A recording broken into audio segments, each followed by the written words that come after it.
Thank you very much for introduction, also for inviting me here for my stay in Japan. So I would like to discuss with you a non-coding topic, unfortunately, but somehow also related at least to the star code approach. So let's see.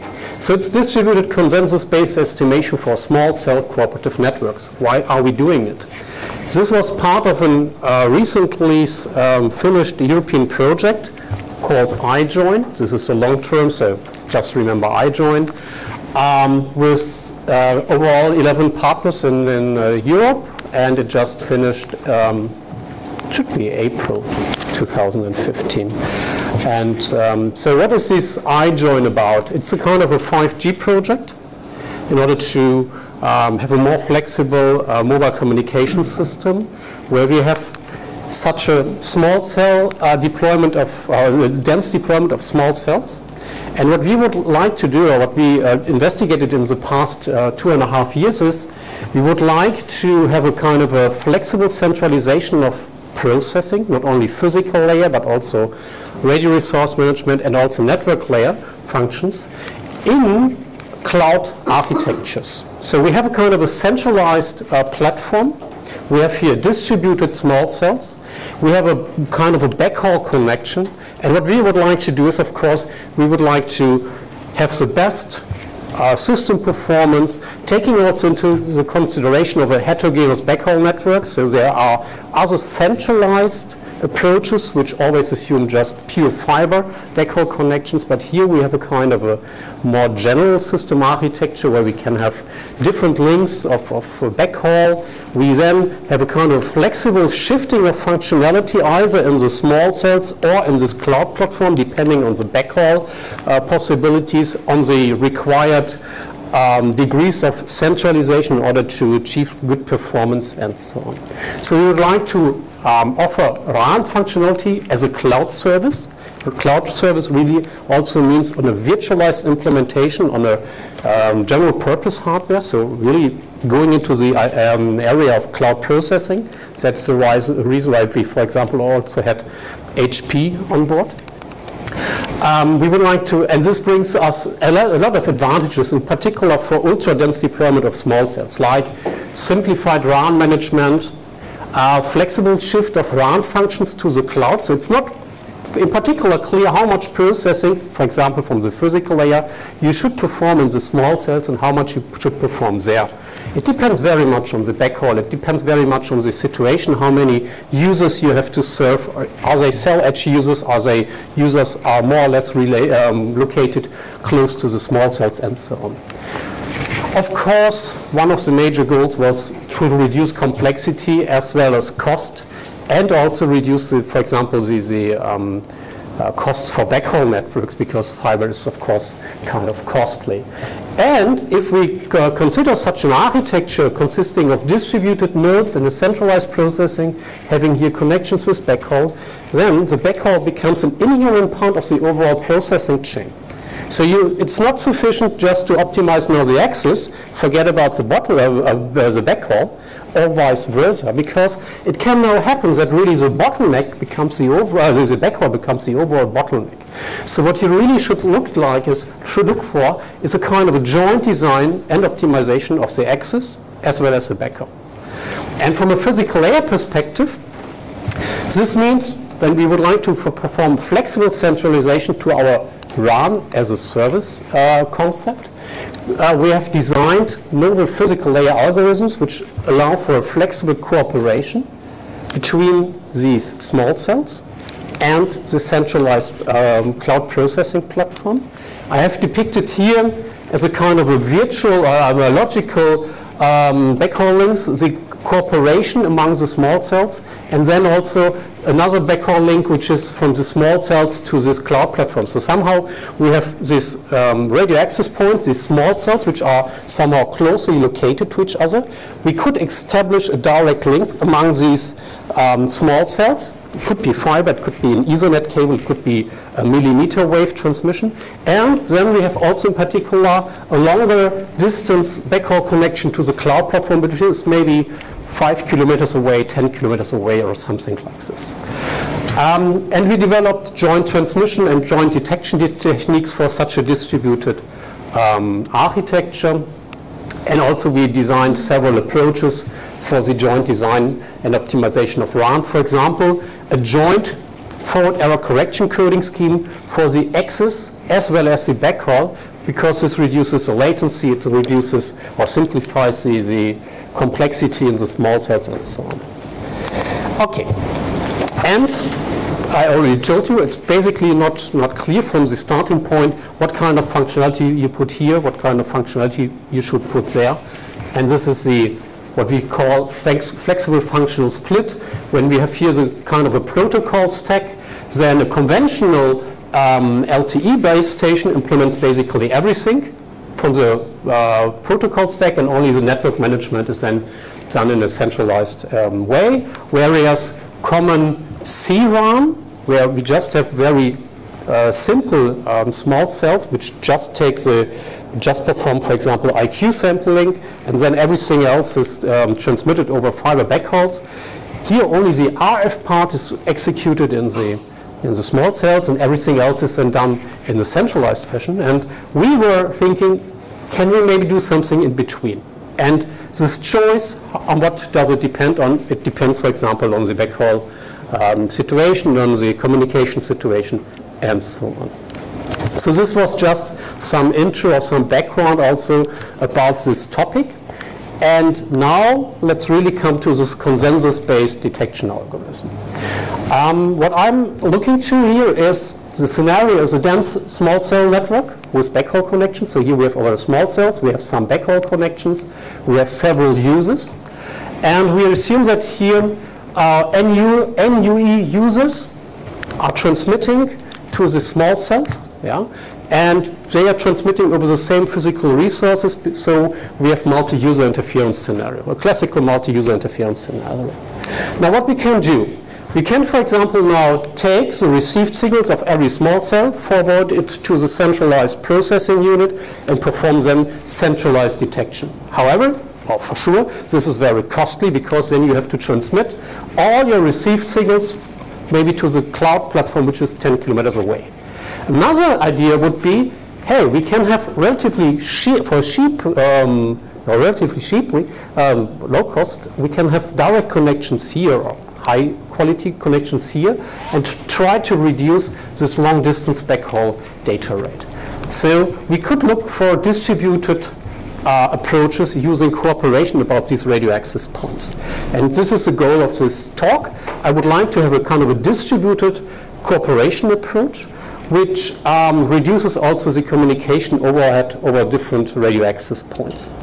Maybe at this point it's also good to notice that the approach that I will present here is not only really restricted for this communication scenario, but it was originally developed for just general distributed estimation schemes. So we are, for example, not really using the advantages of coding here in this approach, but here the idea was really to have a kind of a mathematical framework and develop this for this distributed detection scheme. So you always should take this into account. So NUE is very big for NUE? We will have later on. So it depends. So here what I later on assume is that for each radio access point I may have 2, 3, 4 users. So it's small cells. So we have really they have just a small, cell size of 50 meters, something like this. But I will not go into these very strict, I would say, physically motivated channel models or situations. We have them more or less in our reports, of course.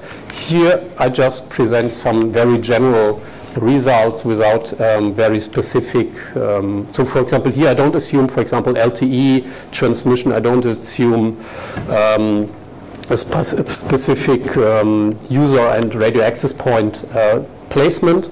But for example, we have, of course, these corresponding investigations. Here, this is very much on the very principal results. Okay, what I will do is, after my already given motivation, I will show you the system model, then our approach, which is called the DICE. The DICE is a distributed consensus-based estimation detection. I will introduce it, and then I will show also 2 drawbacks of this. And then in order to reduce the communication overhead between the radio access points, I will introduce also the reduced overhead DICE and the so-called fast DICE. I will then compare these different approaches with respect to bit error rate, computational complexity, communication overhead, and then finally we will have some summary and also an outlook to some other approaches that we developed recently. Okay, so here we have an uplink transmission of NUE users to NRAP radio access points. Yeah? And we could describe the backhaul network by a geometric graph, G, with a set of nodes, J, and a set of edges, E, and now you can already forget about it. We assume also that each user is equipped with anti-transmit antennas, transmits discrete or modulated symbols, for example, and then at each radio access point, J, Yj is describing the received signal, where we also have NR receive antennas, and for each radio access point we may now write down the received signal as the multiplication of the overall message vector, taking the messages of all the users multiplied with the overall channel coefficients from all users to this one specific radio access point and the different antennas. So this is the situation at each of these radio access points. Yeah? Now, local estimation would be possible if, now strictly speaking, or loosely speaking basically, if the numbers of receive antennas for each radio access point is larger than the total numbers of input signals, which is here given by the numbers of radio access points times the numbers of transmit antennas. So now if we have 4 users, each has 2 transmit antennas, then I would usually requiring 8 receive antennas for a small cell, which is nothing we are looking for. Yeah? Small cells will be small devices, and we will not have 8 receive antennas.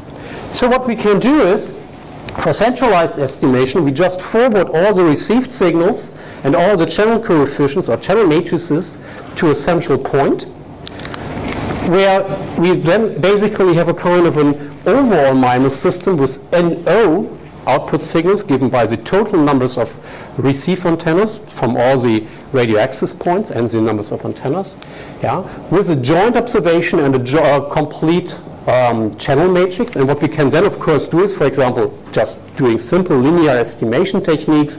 For example, the central least square solution would just look for the transmit signal X, which minimizes the squared Euclidean distance, and you know this is just given by the pseudo inverse of the complete channel matrix multiplied with the received signal, and then you have your linear estimation. You can also improve this, for example, by the MMSE solution, where you introduce this regularization term, and interestingly you can also write it down as a kind of a zero forcing solution with respect to this extended channel matrix. In the following I will introduce, or basically we will discuss the least square solution in a distributed fashion, but you should keep in mind that for the performance analysis we will make use of this corresponding MMSE solution because it improves slightly the overall performance. Okay, and this is the benchmark, at least when we have the assumption of very simple approaches. This is a benchmark for the distributed estimation algorithms also. Yeah? So our goal will be to implement our least square solution or centralized least square solution in a distributed fashion. That's the goal of this talk, of this DICE algorithms. Yeah? Because we would like to do it distributedly and not in a centralized way, because as I already told you, backhaul is costly. We don't want to transmit all these IQ signals over a long backhaul distance, but maybe we can afford exchanging a lot of signals among the radio access points. Okay, so the distributed estimation, what are we doing? We are basically decomposing this centralized optimization problem into a set of local estimation problems with the local estimates xj. So xj is now my estimate at radio access point j for the complete transmit signal vector. Yeah? And basically what we can do is we are looking for the overall, or for this estimate xj, which minimizes this overall sum over squared Euclidean distances. Now in order to do this, in order to derive now corresponding distributed algorithms, the problem is of course that the different optimization problems to be solved at the different radio access points are coupled. And in order to somehow decouple the different optimization problems, we are introducing an auxiliary variable. So what we will do is we will try to solve this linear, this optimization problem at each single radio access point, yeah, subject to the constraint that my local estimate at the radio access point j should be the same as this auxiliary variable from my neighboring radio access point, which is then called zi, and vice versa. So what we basically do is we are introducing, and you will see it later on more clearly, we are introducing some auxiliary variables which somehow decomposes the different optimization problems, but by introducing this auxiliary variable, we are forcing for a consensus-based overall estimation.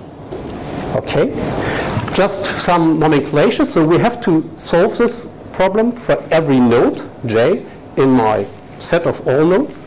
And here this coupling constraint is affected only for my neighboring nodes, where nj describes or counts these radio access points which have a direct backhaul connection to my radio access point j, which is my viewpoint currently.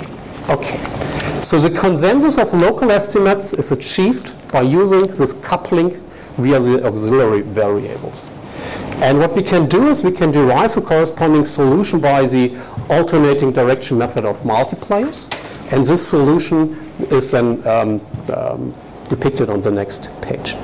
What we will what we can show is that such an approach will converge to the central least squares solution. However, we require several iterations to do so. But basically what we can achieve, can guarantee also in the mathematical way, is really the consensus of the overall network. So how does the algorithmic solution then look like? It looks like this, first of all. On the next page, I will show you step by step how this will work. So what we have is, we have our auxiliary variables, we have Lagrangian multipliers, and we have our local estimates at a specific radio access point j. And this is basically the recipe for the calculation at each radio access point in an iterative fashion. K denotes the iteration number. And here this nj plus, this denotes the neighboring radio access points and myself as well. Okay. So what are we doing? We have now our local estimates, and we have auxiliary variables. These variables, so both need to be exchanged between neighboring radio access points. So what I will do, I will show you on the next page, my radio access point j tries to estimate the transmitted signal, and afterwards it transmits or exchanges his estimate to the neighboring radio access points. And also, I do the same with the auxiliary variable, and thereby I achieve this consensus constraint. Yeah? If all the backhaul links are perfect, not noisy at all, then I can calculate these Lagrangians at each radio access point separately, because the outcome is always the same. Because the x's and the z's, if I exchange them over the idle backhaul links, then of course the numbers are exactly the same, and then I don't need to exchange these lambdas over these backhaul links. However, if my backhaul links are noisy, then this would prohibit the convergence of the overall algorithm. A very simple solution to do so is to not just calculate this one line here, this one path of the Lagrangians, but to exchange also the Lagrangians over the backhaul links. Yeah? And then, at least in the mean sense, we can achieve the convergence of the overall algorithm, but with an increased backhaul load. But please keep into account this is basically only required when my backhaul links are noisy. If I have perfect backhaul links, then I just need to exchange the z's and the x's, and I can calculate the lambdas locally without any problem. But we would like also to have non-idle backhaul links into the consideration. That's the reason why we are looking now for the corresponding solution. So what does now really happen? Let's start with the very first iteration, or basically iteration number 0. I have just at each radio access point, now here I just have a connection with 3 radio access points, and I assume that all of them are connected with each other.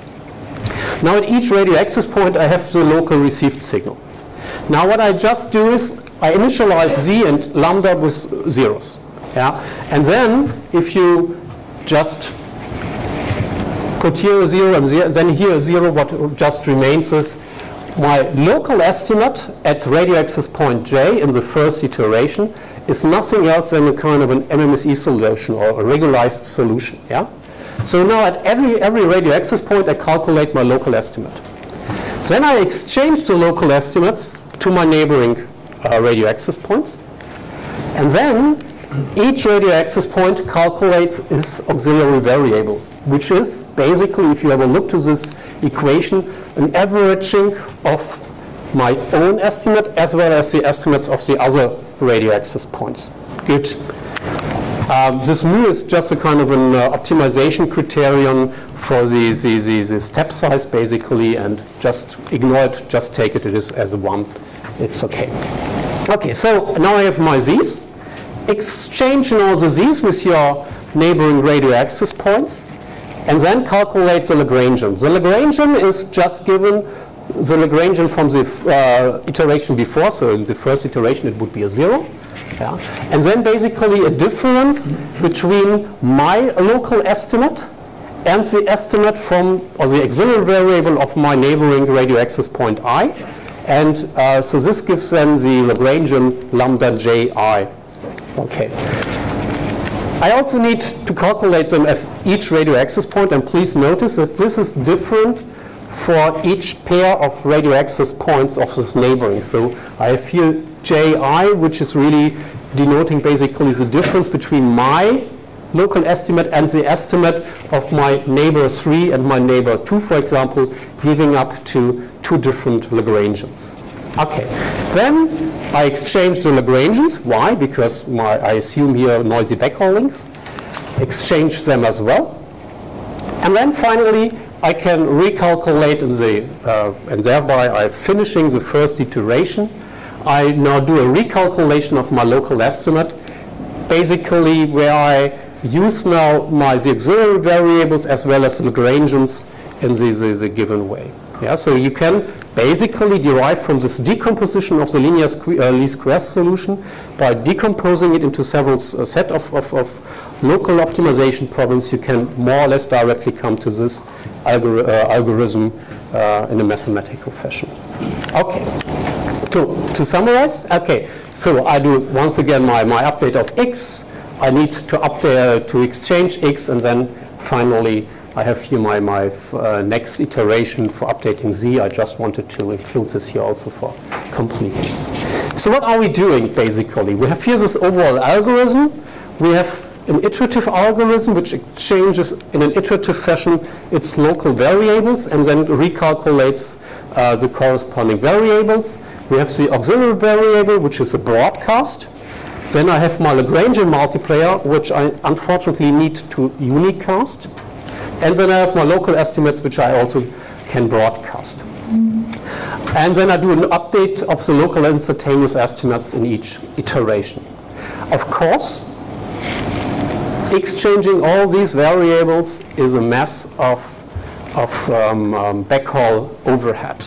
Yeah? This was just the pure mathematical derivation, and now, of course, we started to think about how can we maybe simplify this, how can we reduce the corresponding costs. And to this end, I will just introduce here in this talk 2 simplified approximations in order to simplify this overall algorithm. This is optimum. Now we come to some suboptimum algorithms, but nevertheless the performance trade-off somehow can be improved by these approaches. Okay, 20 minutes. So, the first one, the reduced overhead dies. If you have a look, I already showed you here's the Lagrangian multiplier. Now, if I'm transmitting from radio access point, or I-join small cell as it's called here, the radio access point, I need to transmit 1 lambda to the radio access point 3 and 1 to 2, so I have not really a broadcasting nature. I really need to unicast, and it depends now on the numbers of edges, how much information I really need to unicast from every radio access point. So somehow would be good if we can reduce this communication overhead. And we can do so by a very simple trick. Basically what we do is, here you can see we have a sum of the different Lagrangians. We have also here a sum of the different Lagrangians. What we just do is, we replace the sum of Lagrangians, which is a kind of a weighted sum of Lagrangians, by just my local Lagrangian, lambda jj. Yeah? This avoids no longer strict convergence to the central least square solution is guaranteed. However, it would reduce the communication overhead significantly because we would require to transmit these or exchange the Lagrangian multipliers at all. But purely this is, or clearly speaking, this is not it's no longer optimum. But we will see not too bad. The other idea is, basically, we have here exactly the dice algorithm. However, if you can recognize, I'm not using here lambda, I'm using here lambda tilde, I'm using here lambda tilde, and I'm using here z tilde and lambda tilde. What are these tildes? We have a kind of an iterative approach where we perform updates, for example, here from this z, from the previous estimations of all the other radio access points and the previous estimates of these Lagrangians. Yeah, and we do it step by step. Now you can accelerate this overall convergence algorithm, or the convergence speed, by using so-called Nesterov's optimal gradient descent method. What does it mean? Very simple. What I insert here is, I calculate in the radio access point j at the iteration k, I exactly calculate my auxiliary variable in this way, but I'm not using this variable, but I'm using interpolated version. Now let's, for example, assume that my previous estimate at index iteration number k minus 1 was here. And then I have my new updated version at the iteration k here. And now what I just do is I calculate a lambda, an estimate into the hopefully right direction, and this is the approach of Nesterov, to have a kind of an overestimation. A linear overestimation, just a predictor basically from my previous variable, from my count variable, to somehow the future, and hopefully it goes into the right direction. Yeah? And I do it for the auxiliary variables, and I also do it for the Lagrangians, but at the right place. Yeah? So I just use them here. I use here the z in the non-extended version, and here I once again also use the extended version. What is the goal of this fast dice algorithm is, hopefully this predictor reduces the required numbers of iterations, and if I reduce the required numbers of iterations, I can achieve the same performance with less overhead. Because less iterations, less communication overhead. And let's see how it works. We have here a very simple scenario. We have 2 users, each with 2 transmit antennas. We have 4 radio access points, each with 2 receive antennas, and we have here at most 20 iterations. First of all, you can recognize local estimation would not work. Okay. Then we assume here that we have a full meshed backhaul network, so all the radio access points are communicating with each other. Please notice that this overall algorithm directly adjusts if you have a kind of another backhaul connection table. So this network is, the algorithm works automatically in the right way. And what we assume is that we have here either idle backhaul network or backhaul connections by these dotted lines, or by the straight lines when we have noisy backhaul links. First of all, we have here the centralized zero forcing solution. We have here the centralized MMSE solution, which is somehow our benchmark. And if you would now like just apply this dice algorithm, you can see first of all, there's a kind of an error floor. This error floor is directly caused by the non-sufficient numbers of iterations for this very specific chosen numbers of parameters. And we have even a degradation to the noisy backhaul link, where I assumed 30 dB for this backhaul link. So already quite good backhaul, but you can see already a performance decrease. Then we can see the row dice, where we avoid this exchange of Lagrange multipliers. We can see a minor performance degradation if we have perfect backhaul links, but you see there's a kind of a sensitivity with respect to noisy backhaul links, so not that nice.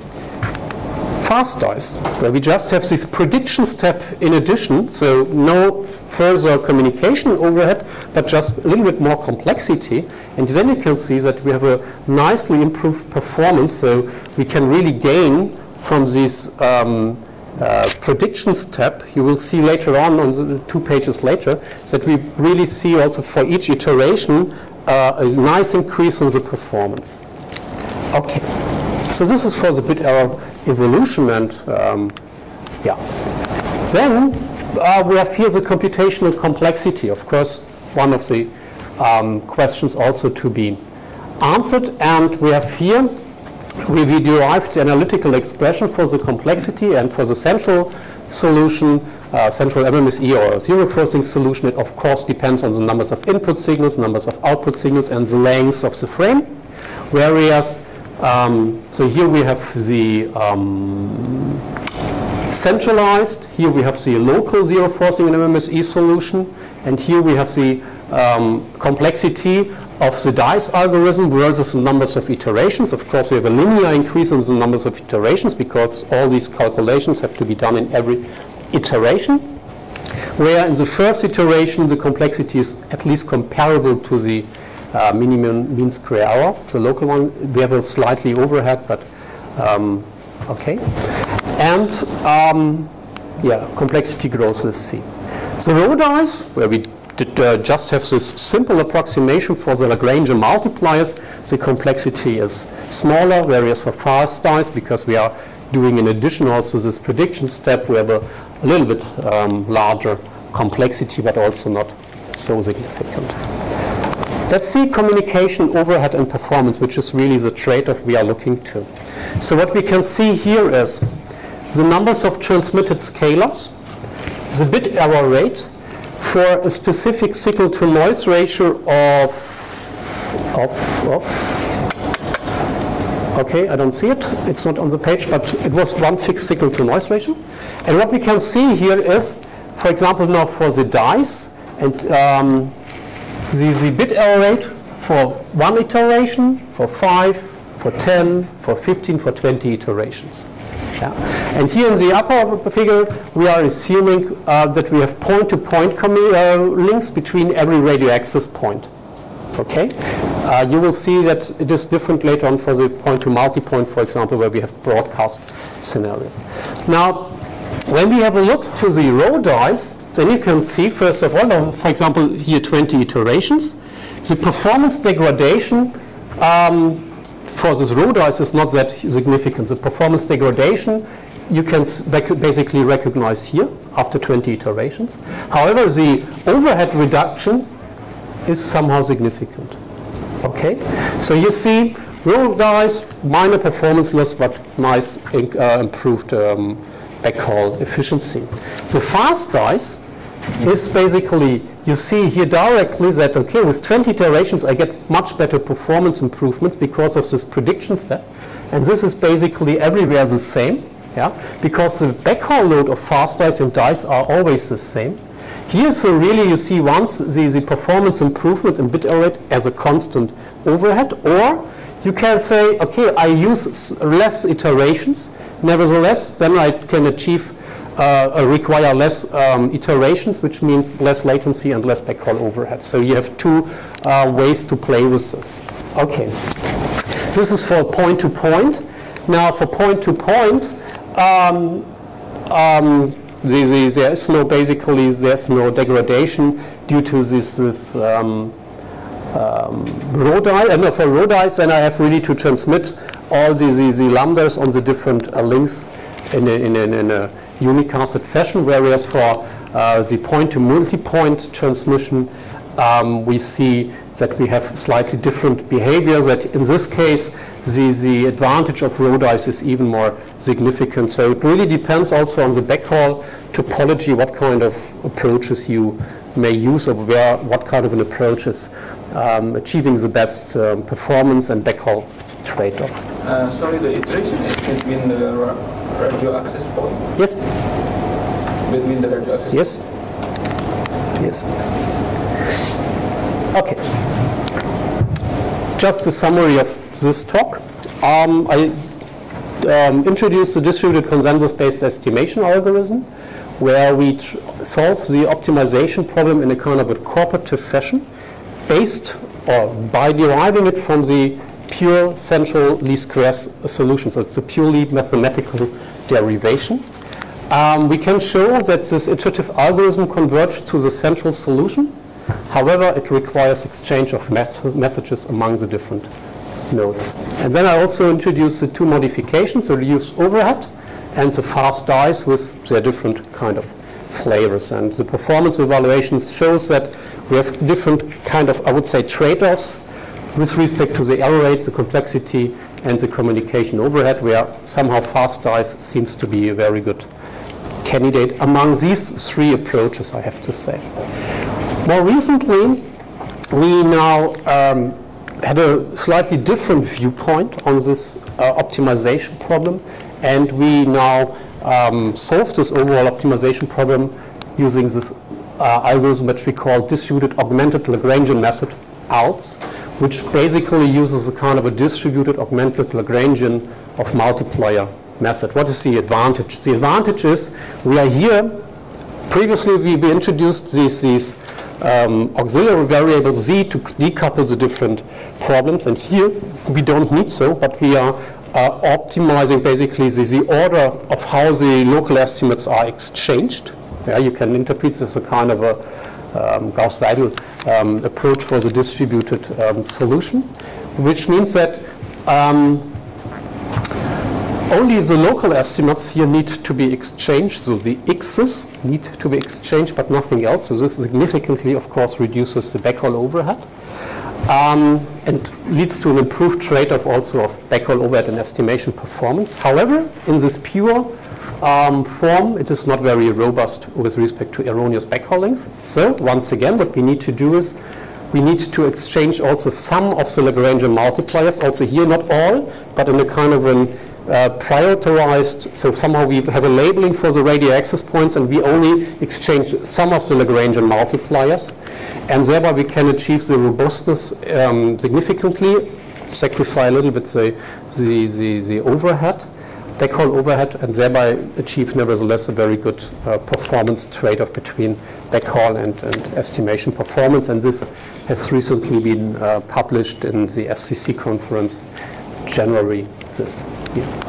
So this brings me to the end. Let me just show you some references where the first two references are recently published magazine papers for the overall iDRAM project. Some other magazine papers are currently under review. And here we have some of the papers which where the dice algorithms are introduced, and also here this is the newest approach, the ALTS and the pulse algorithm, which achieves basically the best performance trade-offs that we can see for these kind of problems. And with this, I would like to close my talk.